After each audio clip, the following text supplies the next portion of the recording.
Hello, and thank you for joining us on another episode of our Good News podcast. We hope you're well, and if not, chillax and listen to us chat about some positive stuff happening in the world. Chillax. Chill out. Why not?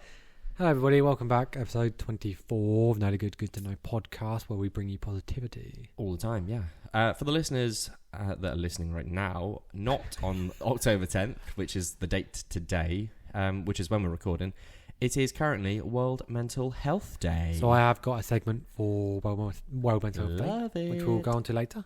Yes. I had to scrap my Hero of the Week this week Yeah. to bring you Yes. Yeah, you said, yes.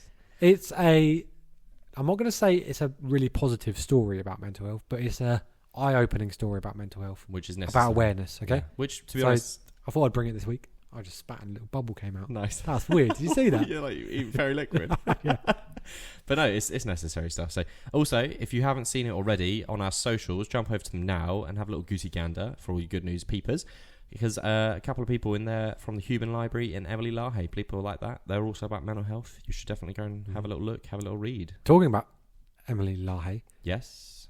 We're trying to get in contact with her about being a guest. We've also got another good guest lined up, so stay tuned. Fingers crossed. We are getting some good people on the cards, hopefully, over the next coming weeks. Yeah, we are, definitely. I don't know why I said fingers crossed, because it's more of a case of I need to sort it out. actually get in contact. Well, one of them we've got sorted yeah, at the end of the month, so booked in ready. A few weeks' time, and then the other one's a bit tricky because obviously it'll be the first time that we've done sort of like a Zoom, Skypey thing. a Skypey, yeah, cool sort of thing. So maybe we'll do a rehearsal and see how we get on, and then we'll book it in. We'll figure it out. We'll figure it out, and we'll get you because she sent me a follow up on her original story. So what you spoke about on the podcast, which was really dope, and I loved it.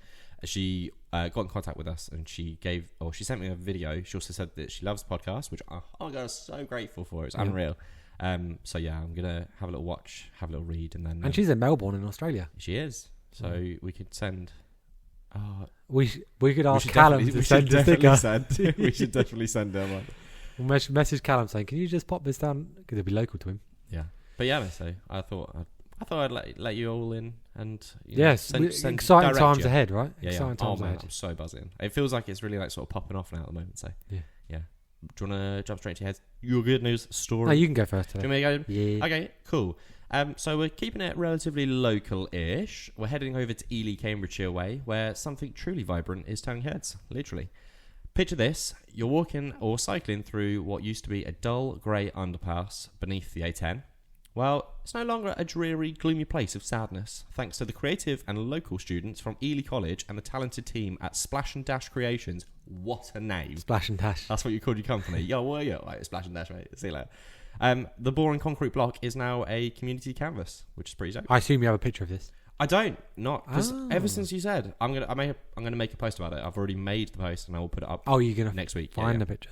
Sorry, I mean technically this week when you're listening to it. But did you have a picture for the socials? Yeah. Oh yeah, I'll make. We need a little TV or something to connect to, so you can like. Ding. We say it every time. I know. Once we do video, it'll all fall into place and it'll all be sick. So, what are you laughing? I don't know. We just we buzzing about it. That's why we are. You're excited. Let's go. Back to this. The students, part of an after-school graffiti club, came together and designed this stunning mural. A pretty cool club, to be fair. I used to graffiti. Did you really? Yeah. Like a bad boy graffiti? Little rebel graffiti. Do you know what I used to tag? Just like a pen. Egg? Yeah. What, you just write egg? Yeah. Because I used to be called Egghead at school. Why? Not because I'm clever. Oh, okay. Because I had a head shaped like an egg. Oh, okay. It wasn't like a bullying thing. Oh, fair enough. I just had a nickname called Egg. Well, I mean, people would know me as Egg, and they wouldn't even know my name. They'd know me as Egg. So I was cool with it. I wasn't like offensive. It can't be a bullying thing. So my cool tag was Egg. It was Egg. I can't imagine. That's so cool. Spray painting. Did you actually do anything else? You literally just spray painted the word egg. I honestly didn't really spray paint it. It's like a marker pen. Yeah. I was going to say, we're getting way like. I remember the old skate ramps down the park. I do. They used to be wooden, right? Yeah. So everyone used to horrible paint and stuff like that. Yeah. Egg, egg way. So cool. SK28, cool. That's it. So gangster. Proper gangster. All right, okay. Can I? Yeah, go on. Proper diversion into you being a proper. I cannot imagine someone being a gangster and then also being called Egg. It doesn't work. But maybe in your mind, who knows? But yeah, so with this, with spray cans in hand and the ideas from their own minds, they turned what could have been an eyesore into a true ray of sunshine, which is what one of the local residents said it was. The mural is full of life. The Ely residents are loving it completely. Steve Kendall, who passes by it every day on his walk to work, said it's his favourite part of it. His favourite part of it is the smiling lady and her infectious grin. So much joy to an otherwise grey space. Who knew that art could make even a daily dog walk a little bit brighter? Not to mention, if you're listening to the podcast on your walk as well, who knows, someone from Ely might pick this up. I mean, I am making a post about them, so I am going to tag Ely College as well as Splash and Dash in this, so someone in Ely might see it, or hear us, sorry. You'll be hit with both barrels when it comes to happiness. Not only are we going to get a good dose of in your ears, or a good dose of goodness in your ears, you're also going to get it in your eyes. You're going to get a splash and dash in your eyes. You're going to get a splash and dash in your eyes. So this isn't just a pop of colour, it's a celebration out of a collaboration and community spirit. Samantha Johnson, another local, agreed, saying that the mural lifts her day every time she passes by. And get this, the incredible project was done by students in just 90-minute sessions after school. So the kids are pretty talented, I'm not going to lie. The project is called The Gateway, brought together not only by students but also local councils of the city of Ely Council, should I say. They all teamed up to support the vision and brighten up the community. Dave Farrington, another local resident, is hoping that they can continue to paint the other side of the underpass because the result is simply beautiful. And let's be honest, after a positive reaction to the one side of the underpass, it would be a little bit silly not to get another mural on the go on the other side. You'd have to, right? It's a blank canvas. You you have to use that space. And also, they should find another Ely college, and it'd be like a rival turfs. Like one side's like one college, one side's the other. You're making graffiti sound like gang culture. Yeah, you've been watching like adulthood. It'd be kind of cool though, like a competition. Have you watched Adulthood recently? Is that what it is? No, I haven't. Something like that. No. But yeah, it's a good idea. Get more schools involved and brighten up. School colours. Yeah, exactly. Brighten up the place. Well, so it's pretty cool. But what is super cool is how these are year 8 and year 10 students were just given the project out of nowhere. They were encouraged to bring their own original ideas to the table, which is pretty cool because they weren't given any templates. They just thought, this is what we're going to show. They collaborated and combined their best of their visions into a final vibrant mural. One student shared how they got involved after a trip to Birmingham, saying they saw loads of cool graffiti murals and thought it would be a really cool thing to get something like that in Ely. A youth counsellor, Will Novick, I'm just dropping names right now, is pumped about this project, saying it's wonderful to see the college and local councils working together to create opportunities for young people to influence the cities we live in, work and study in. It's not just the students who are excited, as Liz Every, chair of the Community Safety Partnership, believes that the project will make the underpass a more pleasant, welcoming and safe environment for everyone, which is pretty interesting to think of. Thinking that some graffiti is going to make somewhere safe. Most people have like graffiti of the opposite, right? Exactly. They think it's going to be something dangerous, but no, it's completely different. Like I said, once it's done right though, it can look amazing. Well, that's the thing. I suppose if it's done professionally, but at the same time, if it's portraying something good. In that sense. Obviously, it's got to be something positive to have that portrayal. The mural is expected to bring joy and excitement to everyone who passes through the popular Gateway underpass, while also inspiring other young people to get involved in similar community projects. So next time you're in Ely, why not take a stroll or a cycle through the transformed underpass? It's not just a mural, it's a reminder of how a little bit of creativity can go a long way into turning something ordinary into something extraordinary, thanks to the bright young minds of Ely College. It's got a nice cathedral as well, Ely. Yeah, it does. It's got a very lovely cathedral. Mm-hmm. And not to mention Splash and Dash. Splash and Dash. But yeah, so a nice little wholesome local story for your listeners there, I thought. Yeah, that was a good one. I liked Bring it. a nice little community. I'm excited to see a picture of it. Community spirit. You will. So we're going from Ely all the way to Greece. Ooh. And if I say to you, dude, what comes to mind? Dude, where's my car? That is a massive throwback. It is. But think about it. Let me do it again. Dude. What if I do... Bill and Ted's Bogus Adventure? What if I do... Dude. Not again. Oh, okay, Crush. Yeah, definitely Finding Crush. Nemo. Finding Nemo. So we're all about turtles Dude. here. There's a record rise in the sea turtles, in nesting sea turtles. Oh. It's taken immense dedication, benefited from technical... Oh my God, I can't believe I'm going... I literally just deleted it all. For the listeners at home, this is the second attempt that Rise tried to say I technology or technological. Technological advances and needed a long time to come to fruition. So nowhere has been truer than the Greek islands of Zakynthos, or Zante to many, which is described as the largest loggerhead turtle maternity ward in the Med. Wow, I got it. So, since 2023, Greece has recorded over 10,000 sea turtles nested on its beaches, which is up from the average of 6,000. Jeez. Yeah. Throughout the 2000s, we were registering annual declines of around 6% in Crete, for example, said I'm going to say Dr. P, because I don't want to butcher his name, who is a research coordinator of the Sea Turtle Protection Society in Greece. What a cool title that is. That's pretty sick. I just realised I've swum with sea turtles. Well, I haven't swum with sea turtles. Have you really? Yeah, Egypt. Oh, we did it in Mexico. When I got up in the morning, I've said about this before. When I get up in the morning, I used to go snorkeling. Like 5, 6 o'clock in the morning in Egypt. I'd get up. Did you live there? No, but when I went on holiday. Oh, yeah, it's good. I went on holiday. You made that sound like it was part of a daily routine. I used to get up every morning at 6 o'clock in the morning and just go snorkeling with some turtles. So when I was there on holiday for 2 weeks, I would get up at like 5, 6 in the morning. Yeah. And go snorkeling because that was the best time because it'd be dead. And it'd just be. And I saw stingray. Did you? Turtles. Ooh. All the fishies. Very All them fishies. All them fishies. Now they're looking at a dramatic increase in nest numbers. The result of decades of conservation efforts, the strategy has always been to make sure that the many hatchlings as possible get into the water. And apparently it's 1 in 1,000 reach the water. Yeah, it's really sad because they have to do that long ass fucking trek. Yeah, and they're well small, aren't they? They're tiny, the yeah. birds like, Baka! Pick them up and just eat them. It's really, I suppose I was going to say, why don't they help them? But I think it's part of the whole natural cause. They have to make that journey, don't they? You can't intervene in the... That's why there's so many plants. That's why they have so many, right? Yeah. Because only one of them is going to survive. That is true. I mean, they do lay a lot of eggs. I remember, what was that? I was watching a video of, I think it was a hatch. And then they put up some barricades. They put up like orange, like to stop netting. No, just to so it was a straight shot for these turtles to go just straight into the water.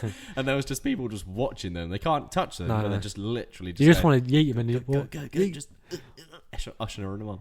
So turtles tagged with radio wave trackers at birth have now been coming back to the beaches of Zante, some like 20 to 25 years later. Damn, which is kind of cool, right? That's awesome.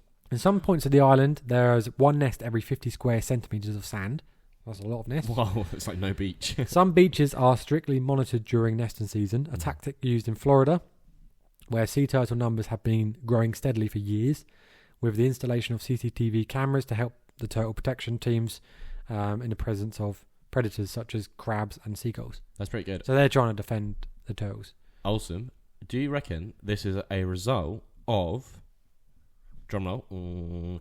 McDonald's not using plastic straws. You've looked at my thing. You looked, didn't you? No, I generally haven't. At the end, I had. See, all the above shows that the paper straw effect is working. So sorry. You know, that's my only funny bit of this segment. Really? Apart from me, I'm sorry. Messing up every 5 minutes. It didn't happen. Listeners, for all the listeners at home, you didn't hear it. So in 2022, Georgia recorded an all-time high record of loggerhead sea turtle nests on its beaches, with 5 short of 4,000. So just under 4,000. Yeah, I got that bit.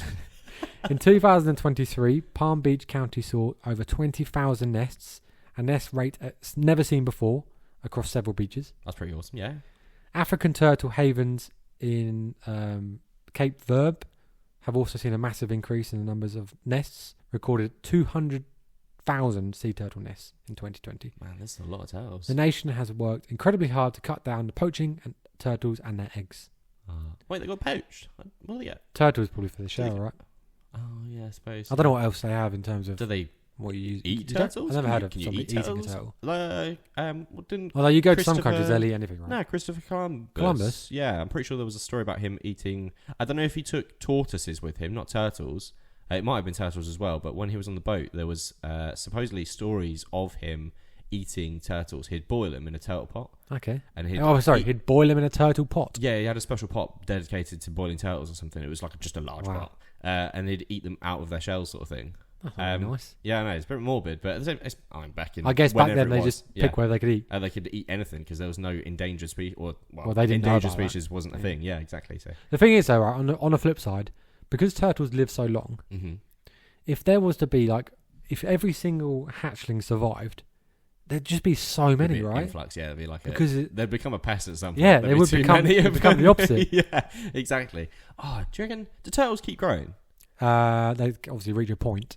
Yeah, okay. I've got a fact about turtles in my wow segment. Cool. Because I just thought, we said, I think we were talking about, I think I said something about lobsters keep growing. I don't know if that's true or not, but they continuously shed and keep Your nose growing. and ears keep growing. Yeah, in men they do, yeah. we're screwed. I'm fucked. I've got a massive nose. But yeah, no, with the...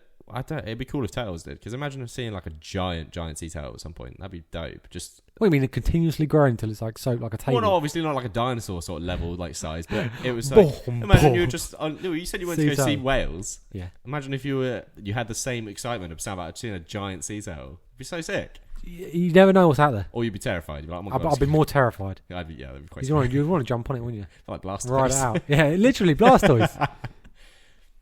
Sick. Yeah. Yeah, that's kind of the end of the story. Little mini nerd out right there. And then my end bit was about the paper straw effect, which you've already... Go on, you might as well read it out. So, after, I've just given you some amazing facts about all the increase of turtles and the conservation which is happening. So many turtles now. I want everybody to just take into account all the hard work and effort you've put in by having that paper straw. It's working. All them soggy drinks that you can't finish. All them soggy drinks, you can't finish them because... God forbid you drink it quickly. Even though China have just opened like 29 new coal plants, but it's Oh, okay. really? You keep sucking your paper straw. Paper straws, you're doing something. But baby steps, right? Baby steps. If everybody had paper straws, then we'll be good. Yeah. I'd like to also add, I'm quite annoyed at myself the fact that I didn't remember the meme kid from years ago. I like turtles. I like turtles. Wait, I thought it was like chickens. No. Look at all the look at all the chickens. Oh, of course it is, yeah. I like turtles. Yeah, you're right. Sorry. I like turtles. I'm getting my memes mixed up. Your memes mixed up. I don't know a lot of memes. Y'all beans, what up? Sorry. So that was a very quick good news story segment from both of us, to be fair, this week. Yeah, I was going to say, we were rattling through. What's our time? We're on 16, but it's fine. Yeah, we're right. Let's move on to... So like I said at the beginning, I don't have a hero of the week because I want to do a little segment on mental health, being it's Mental Health Day. It's 10th of October. Yeah. At the time of recording, it's Mental Health Awareness Day or Mental Health. And if you miss Mental Health Day, don't worry about it. It's fine. No. So Beve's going to do his hero of the week, and then I'll do my story. So let's get into Hero of the Week. One day we'll get that harmonised. We'll pitch harmonised, yeah. Okay, so mine is a heroic save for the UK's kindest man. This week, I'm talking about a local hero, a beloved statue, and an incredible team that saved the day. I think you're going to like this one, I'm not going to lie. Sebi Hall from Lichfield became a national icon for his daily good deeds during the COVID-19 pandemic. Of course, I had to bring the old Big P back. Every single day... Some platforms don't talk about it anymore. Don't like you mentioning the word. Oh, really? Yeah, I suppose you get banned from it. Like YouTube, I don't think you're allowed to even say the word. What? Pandemic? No, COVID. Oh, great, cool. So we're getting kicked off YouTube now. I'm pretty sure Facebook doesn't allow it either. I don't know. It happened. Every single day for 3 years, this young man was out to help others. That's all he did. He literally spent 3 years just helping people. In honour of his incredible kindness, he was given a bronze statue of himself striking a Superman pose, cape and all, which is pretty sick. The statue stood proudly near Tower Bridge in London alongside heavyweights like Winston Churchill and Captain Cook. But after the exhibition in London ended, Sebi's statue was moved back to Lichfield and stored at the Hub, which is an art centre in his hometown. Here is where things got tricky. The Hub ran out of space for his statue, and it was in danger of being melted down. Why would they move his though? Surely there's other things they could move. I think it was only... Is it so big? Yeah, it's pretty big. It's pretty big. That's when an entrepreneur named Oliver Chapman, a friend of Sebi Hall's Kindness Foundation, stepped in to save the day. He offered to cover the costs of storage and find the new statue a new permanent home. What a legend. But wait, the story gets even better. When couriers arrived to move the statue, they ran into a small problem as it weighs over £250, which I would assume is about 112 kilograms, give or take. And it wouldn't budge. Enter the people of Lichfield. Hearing about the situation, over a dozen local volunteers from a nearby market rushed over to help move the Sebi statue. Just like that, a whole community came together to rescue the tribute to their kindest hero. It's like a real-life kindness ripple effect. It's pretty cool. Sebi's mother, Ashley, was overjoyed, calling it an incredible act of kindness that perfectly reflects what her son's foundation is all about. And thanks to Oliver Chapman and the people of Lichfield, Sebi's statue now has a chance to be displayed proudly again. So who will have the honour of hosting the statue? Chapman is already in talks with companies and even a train station to find the perfect new home. Wherever it ends up, one thing is for sure, that the story of Sebi Hall and his acts of kindness will continue to inspire people everywhere. Do you think anyone puts a cone on his head? What do you mean? Why? Why? What? So, where does that come from? Do you know the statue in the local village of St Ives, local to us? Oh, Ollie Cromwell. Yeah. There's like a. He's already got a cone on his head, hasn't he? He's got that little hat. No, he's got a hat, but people always put a traffic cone on his head. Oh, really? It's like a running joke in town. They just someone climbs up there like every weekend, and somebody puts a new traffic cone on his head. I mean, they're just getting rid of traffic cones. Funny. It's just funny. It is quite funny. That is funny. That's such a random thing. Yeah, it's done it for years. I suppose there's Wetherspoons right outside St Ives, so there's bound to be a lot of drunken people. Yeah, they do what they do. But yeah, right. So we'll get into your I was about to say temporary segment, but it's not a temporary. It's more of a bonus segment, we'll call it. Yeah, it's about awareness more than anything. So it's not really. I'm not going to throw like a positive story at you about mental health. I'm just going to give you a bit of awareness. No, that's nice. So like we said a number of times now, it is today, or day of recording, 10th of October, is Mental Health Day globally. World Mental Health Day. Yeah. And there was a publication released actually today. I found it today. It was actually released today. Oh, really? Where the public attitudes to mental health is declined for the first time in 10 years. Oh, okay. Whoa. Declined, yes. It's not positive. I said, it's not positive, but there's awareness involved in this. Yeah, there is positive outlook on it. Okay? Right. Yeah. I see where you're going. So, research led at King's College London and commissioned by Mind, so everybody knows Mind is a huge charity, mental health charity, highlighted that the public attitudes to mental health have seen their first decline in over 10 years. Wow. So the research examined 3 components of public attitudes to mental health: knowledge, attitudes, and behaviours. While there has been some worrying shift in some measurements, the research also shows that some areas of improvements and reasons for optimism. This includes increased public acceptance of people with depression, schizophrenia, and it's helped with improvement in workplace attitudes. Okay, cool. Breaking down these 3 components: behaviour, so concerns about living with or near, socialising with people with mental health problems. So overall, intended behaviour towards people with mental health is down to the same levels as 2009. So that's not good. That's not good. That's a step back, yeah. The large shift is largely driven by changing in views with people's willingness to live or near somebody with mental health problems. When asked if they'd be willing to live with someone with mental health problems, only 55% of people said they would, which is down from 66% in 2019. Jeez. And when asked whether they'd be willing to live nearby to somebody with mental health problems, 75% said they would, which again is down 81% from 81% in 2019. It's gone down. People just saying they want to socialise and be around people with mental health problems, which is crazy to think why people have that attitude. It is. At the same time, I can see it's a selfish perspective for it, because I can understand where some people might come from, because the big thing I sort of see is if you surround... Sorry, go on. It's the fear of unknown, that's what it is. No. I was going to say... It's people not knowing how to handle it. There's that, definitely. But it's the people necessarily don't want to surround themselves with... Say, for instance, someone had depression. They have that weird thing that's really selfish, that they don't want to be near that person with depression because they're scared that they might then... But themselves become a bit... But again, that's just not known. No, exactly. Oh, I suppose, yeah, true. Yeah. You could literally walk past somebody in the street with a big smile on their face. You don't know what they get. Exactly. If they're depressed or not. Yeah. So, that's a weird one. That's my perception of it. Like how I see the reason as to why the numbers are going down is people becoming a bit more... Which is strange because there's so much more awareness than there ever has been. Yeah. You thought people would become... way more knowledgeable about it. Exactly. Yeah. You would have thought, well, as the saying goes, knowledge is power. The next one is knowledge. So let's get into that one then. Yeah. So pessimism around people's ability to recover. So public knowledge of some aspects of mental health has also fallen back to 2009 levels, which we find weird, right? Man, that's... We just said there's so much out there. How is that not growing? So recessive. What the hell? This is driven by increasing pessimism around the ability of people with mental health problems to recover, and the lack of knowledge around how to support people with mental health problems. So again, like I'm saying, the fear of unknown. Your neighbour might suffer from depression. You're not sure how to handle that. Maybe conversations, type of conversations. Well, maybe if they need help, how would you do that? Yeah. Okay. It's not easy. Like I have a lot of friends who go through difficult periods, and I struggle to handle it. I just you try and be there, right? Yeah, exactly. That's what you can do. When asked if people with mental health problems could fully recover, 59% of people agreed, down from 67 again in 2019. And when asked when asked if they knew what advice to give a friend, people again it's gone down. So 60% agreed that they'd be able to help, back down from 66% in 2019.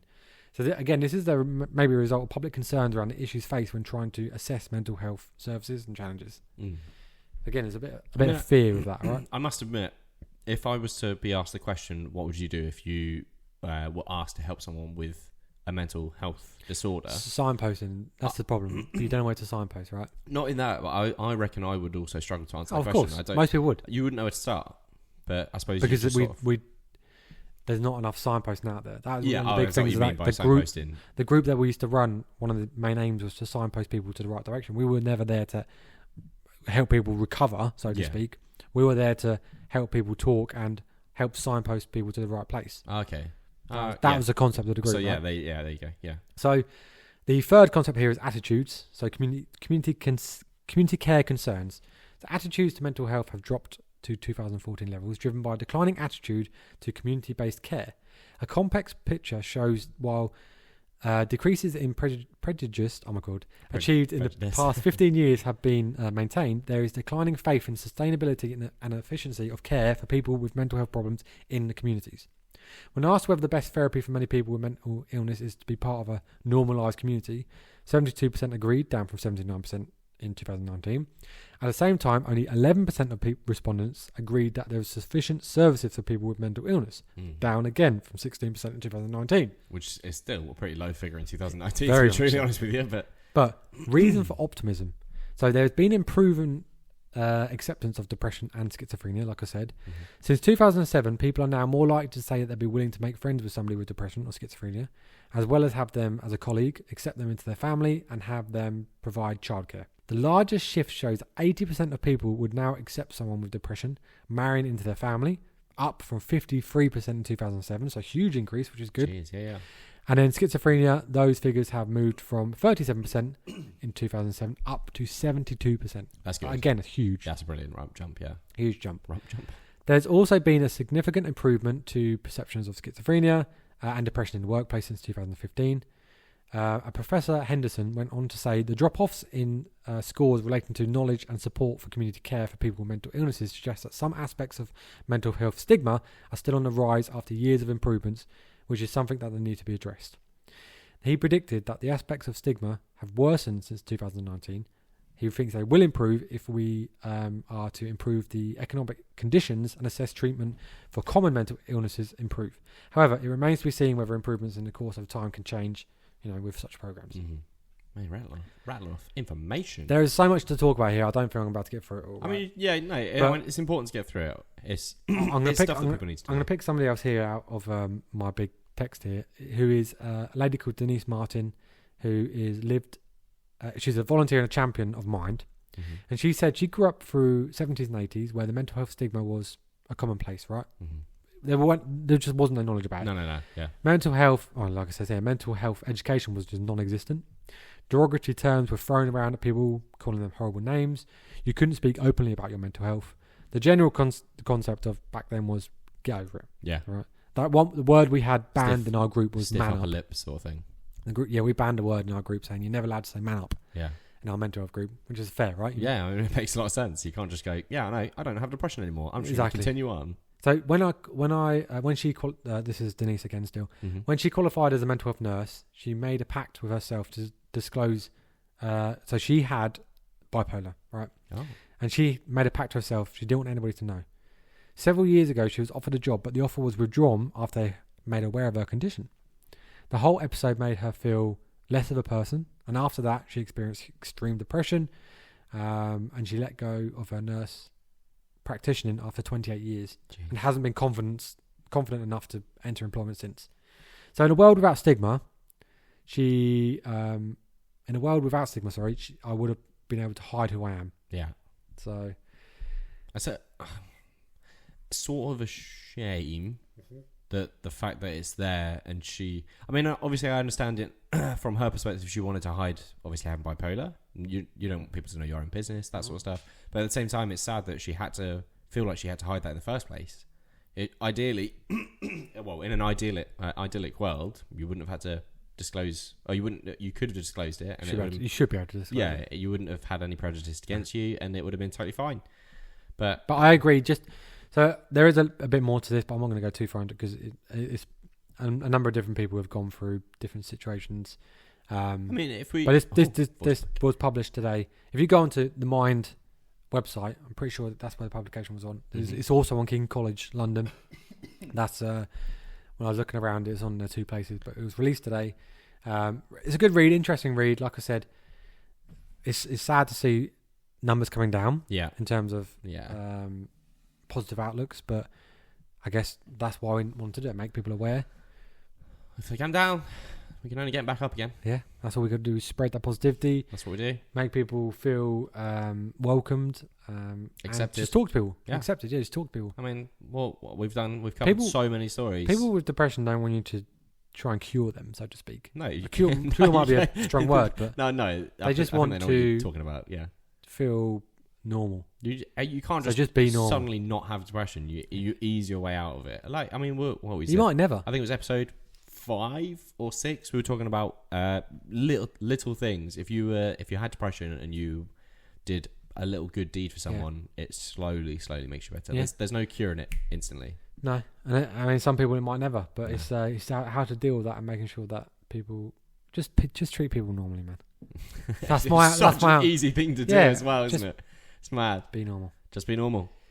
And so that was my segment on World Mental Health. That's good, man. I like it. I mean, we should probably do maybe dedicate a specific episode, maybe. If we do that, we'll get. I'll reach out to a few people. I've got some great contacts in that world. So we should do special I've got amazing contacts. We should have done it today. I know. Today would have been the best day to do a special mental health day. But then again, I suppose it doesn't have to be a specific day to focus on mental health. It's important across the. Yeah. I've got some. If we decide to do that, I've got some amazing people I can. Yeah, we should definitely do it, man. Get them on. That's such a good idea. So yeah, I feel bad now. Why? Well, because you've just got hella deep on it, and I've my odd side story. Man, I'm just about to go into my facts. Oh yes, which is going from like to sick. All right, wow, that's good to know. So we're going straight into it. The people want to hear the facts. Like so flicks on a switch. Contrary. Wait, that's right, isn't it? Contrary. Why have I spelled it wrong? Contrary to popular belief. A turtle cannot come out of its shell. So the turtle shell grows with them. I knew that. Right, you don't ruin it for the people. Sorry. The people might not know it. Do you know how psychopath you'd have to be to try and pull a turtle out of its shell? Yeah, but like cartoons, like they come out of their shells and shit. Oh, true. Yeah, okay. Don't ruin it for the people, Jordan. Sorry. Anyway, it's impossible to them to... Because they grow into it, so it's impossible, right? Yeah. Also, sea turtles can't actually retract their heads. Can they not? No. Can they retract? You didn't know that, though, did you? Hey? No, I didn't. Hey? Can they retract their feet no and idea. arms? Oh, I don't think they can retract anything. There's a rude joke in here somewhere. The temperature of space is about minus 270 degrees. So that's why all those space movies that everyone that gets launched out of a ship freezes. Yeah, like on Avengers. Turns into ice, yeah. Oh, okay. Imagine a cold plunge up there. Ooh. In an adult human, 25% of their bones are in their feet. Wait, how much? 25%. For real? Yeah. There's loads of little ones, right? Oh, yeah. Well, it's mostly your ears. I thought your ears had like loads of bones as well. Oh, don't question the facts. I'm not questioning the facts. facts are the facts. I'm not questioning the facts. I'm saying you should have had bonus facts. Go on. There's a company that turns dead bodies into ocean reef. How cool is this, right? Eternal Reefs offers green burials, making reefs out of dead people. Okay, yeah. All right, I was going to say that would have been scary as hell. They're just dropping bodies. Yeah, just dumping them in the sea. Yeah. What happened there? You just stopped laughing. That's what you said. Just dropping bodies. And then finally, have you ever seen The Matrix? Yes. Why did you say that? I don't know. Do you like The Matrix? It's okay. It's a weird one, isn't it? I wouldn't watch it nowadays. If it was to be released, I probably wouldn't watch it nowadays. Did you ever watch the new one? Not the newest one, but yeah. So no, then I guess because there's only one new one. new There's only movie. one. Yeah. No, Anyway, the Matrix code comes from a sushi recipe. So, production designer Simon Wheatley scanned the characters from his wife's Japanese cookbook and digitally manipulated them to create the coding you see on the Matrix. Yeah, the binary code. So the coding you see is it's not binary. No, it's not binary. I thought it was ones and zeros. It's just like weird coding, which is actually sushi. A sushi restaurant. Fair enough. Every day's a school day. Cool. Mate, I don't know what's wrong with you today. You can tell he's feeling better, can't you? Straight broken. All right, so I'm just jumping straight into my segment. The odd side. Rubbish. Yeah. Do you know what? If Jack joins us next week, he's gonna be like, "Yo, you guys are." No, he should do the. Throw him under the bus. Yeah, we should throw him under the bus. Next week, if he comes and he's gonna do wow, and he's gonna do odd side thing. Are we gonna have? That's gonna be his. That's his role. That's his role. Fair enough. My odd side story. All right, buckle up for this one. On a recent Qantas flight from Sydney to Tokyo, I don't know how you pronounce that one. It's Qantas. How do you pronounce it? Qantas. No idea. Qantas? All I'm saying, right, is there's Northern Lights outside again today, apparently. All I'm saying is this podcast has been a bit of a jumbled mess. What do you mean? We can't pronounce anything. Yeah. Between us, we're literally like so illiterate. What do you mean? We're doing a times. podcast where the whole point of a podcast is to talk. Yeah, neither of us can. Yeah, there is something like that. Yeah, that's why we need a video. Maybe that'll help get the message across. Looking at screens with the squinty eyes, being like, "What the hell have I written?" Well, you have got squinty eyes. People will see your eyes. Yeah, they might not see your eyes. I don't have squinty eyes. Yeah, you do. Why are you telling me that now? You've got like snail eyes. Snail eyes. You know, they attract them. Why look in the mirror as you do? And now you can't see your eyes because they're closed. Alright, they're not closed. Just what he said. Back to my little odd side story. So, a flight from Sydney to Tokyo, things went from boring to seriously awkward really fast. After a delay of more than an hour, the in-flight entertainment system decided to throw in the towel. So, what did the crew do? They figured, let's just play Raw Dog. What? Raw Dog. Raw Dog? You not heard of Raw Dog in it? Oh. Where you just do nothing the whole flight. Such a terrible thing. Imagine you're sat next to someone that's a raw dog in a flight. Most men raw dog, I'm pretty sure. No, they don't. I'm going to say that's a lie. You cannot sit there for 8 hours. Do you reckon I could raw dog to Australia?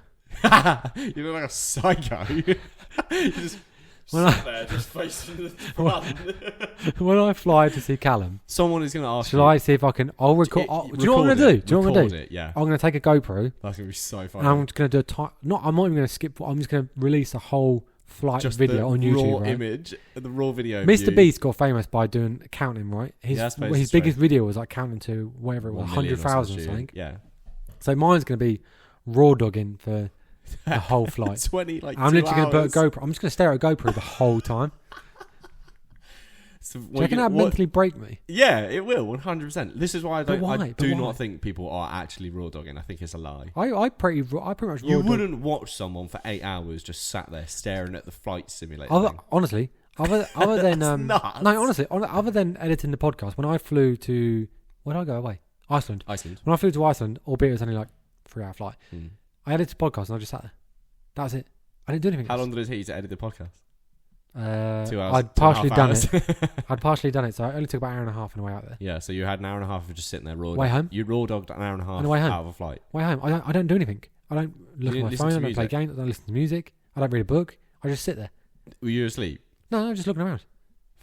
Just looking around. Just looking around. Yeah. I pretty much raw dog flights.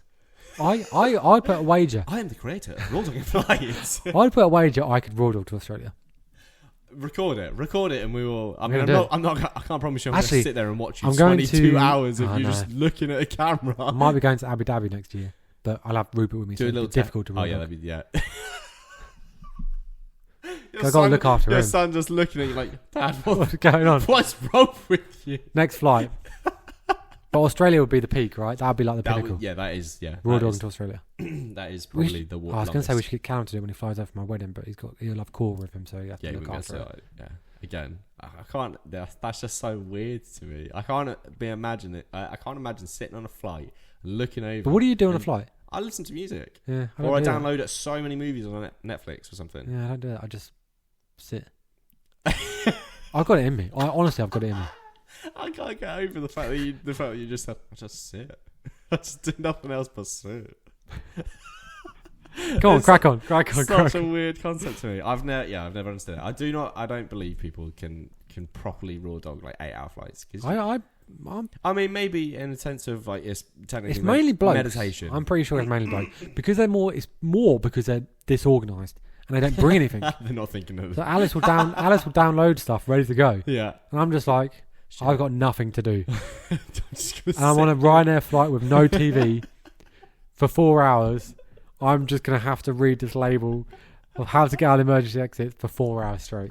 And that's pretty much what I do. I just sit. That's not raw dogging. That's it's in front of you. On the back of the head, on the back of the thing. I'm just staring at it. You must, honestly, if I was on your Ryanair flight and just saw you just looking around, I'd give you a book. I'd give you my phone just because you look so poor. I'm going to do it. That is my mission now. Fair enough. Okay. Go for it. I'm expecting to see a 22-hour long video. It's going to upload it to YouTube just 22 hours. On our channel. Yeah, just raw dog. Ryan's just going to name it raw dog. Fair enough. It's funny because my initials are raw. I know. That's true. I just needed to throw that out there. Now you definitely need to do it. Yeah. So raw dogging. Raw dogging. Egg raw dogging. It's got another term. It's got another meaning. The fact that so many people don't know what it means. So back to this in-flight system. So the cabin crew didn't know what to do, so they decided to put an in-flight movie on for everybody. So everyone was watching the same movie, no biggie. Except this movie they picked it's a movie called Daddy-O. It's a steamy R-rated drama packed full of nudity and sexting. Yeah, you read that? I read that right. So cue the chaos. Parents were scrambling to cover their kids' eyes, desperately trying to shield them from the on-screen texts you didn't even need headphones to understand. Imagine the horror. You're settling into a nice 9-hour flight, and suddenly you're trapped in an awkward game of look away, Timmy. Don't look at the words. Don't look at it. What would you do? What would you do in that situation? Yeah, just hang something over it so people can see. Oh, that's a good idea. That is a good idea. Yeah. But or just turn the TV off. Surely you can turn it. I know. So wait, you're not allowed to turn TVs off. I'll tell you. To make things worse, passengers had no control over their screens. They couldn't pause. They couldn't dim. They couldn't turn it off. They had no escape from Dakota Johnson and Sean Penn's intense conversations. After nearly an hour of this, the unexpected adult-themed flight, the crew finally realised their mistake and switched to something a bit more kid. It took an hour for somebody to report this. Yeah. I mean, that's on them then, right? The passengers are idiots. Surely someone should... all they've got to do is the ding. Have you ever rang the bell? This is another thing. Have you ever rang the bell? Ding. I don't think I've ever... in every single flight I've ever been on, I don't think I've ever dinged the bell. I think I've dinged it once.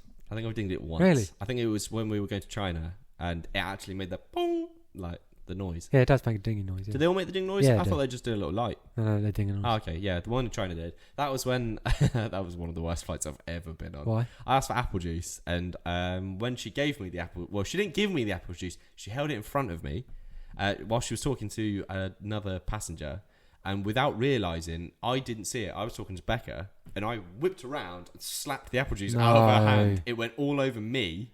So this was probably about half an hour into about an 8-hour flight, so I was covered in apple juice. I was so sticky. Also, I was sick in a bag on the way back as well. Sick? Yeah, because we did the old spiral thing because we couldn't land for about half an hour to 45 minutes. So we did about 15 turns in the air, and this is when I got like severe like motion sickness. So I was sick as well. So don't say anything. Open your eyes. Right, let's get on. Get on. It was the worst thing. I haven't really finished it. I've completely lost myself now. The crew finally realised after an hour, like I said, it wasn't the passengers' fault. The passengers were trying. They told them that there was a very inappropriate movie on, but I think it took an hour for them to manage to turn it off. So once the kid-friendly movie was on, all the damage was already done. One poor soul vented on Reddit saying it was super uncomfortable for everybody, especially with families and kids on board. Yeah, I can imagine. Qantas quickly issued an apology saying the movie was definitely not appropriate for the whole flight and promised to figure out on how an R-rated got picked and greenlit for the first place. So next time you're on a plane, maybe just bring your own entertainment. You never know. Or, in Ryan's case, raw dog the entire flight. Can I name this episode Raw Dogging? Raw Dogging. No, because it's got another meaning and 100% we will get flagged on YouTube. Oh, okay, I better not. Yeah, no, you better not. So I always struggle with the names of the podcast. You crack out the names. The name's good. The names are always good. Okay, thank you. The moral of the story, next time you're on a flight, you might want to double check before you see what the in-flight entertainment is. But that's my outside story. This episode's been all over the shop, isn't it? I mean, I think I've been fairly consistent with what my stuff is.